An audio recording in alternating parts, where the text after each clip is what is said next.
Welcome to Taking Stock, Empower's first thoughts on leading financial news. I'm Vanessa Welch, here with our Chief Investment Strategist, Marta Norton. Marta, Happy New Year. Great to see you this morning.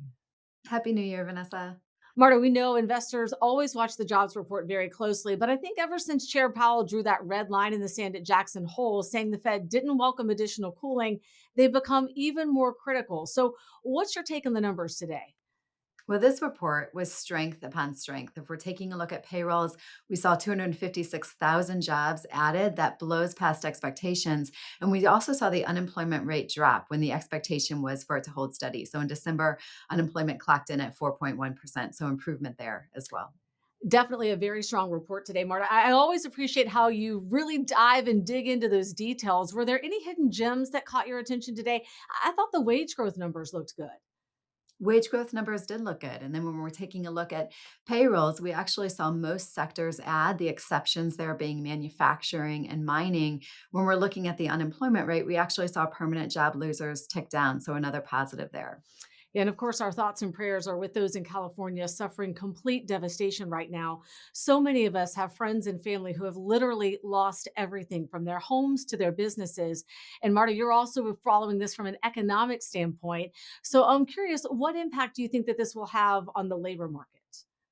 Yeah, just echoing you there, Vanessa, it's been incredibly painful to watch. And there is an economic impact, of course. When we're taking a look at California, it's the largest economy in the US, it's the fifth largest economy in the world. So, what happens in California certainly matters to economic numbers. And what we can anticipate from disasters of this variety is that there will be a slip in economic activity. Certainly, we'll see that in the jobs numbers as well, and then a recovery.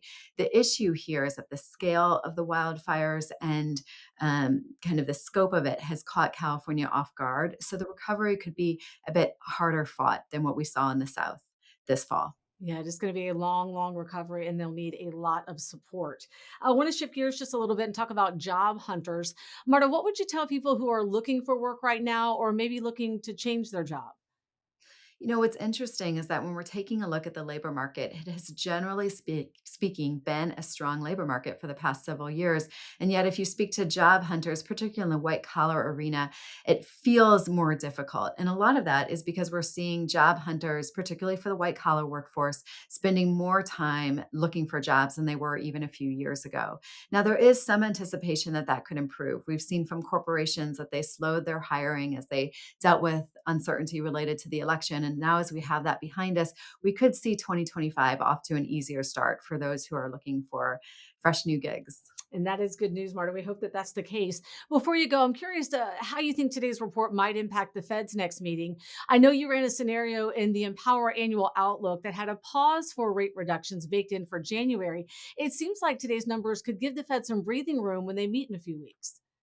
Yeah, I still continue to think that a pause makes sense in January. And I would point to nothing in this report that would throw that into question. Yeah, and that lines right up with recent comments from Fed officials. Marta, great analysis. Great to see you as always. And we hope that you'll join Marta and I next week when we tackle the CPI report together, live, not remote, from our Boston offices. We're going to break down what it means for you, for your wallet, and the broader economy. Have a great weekend.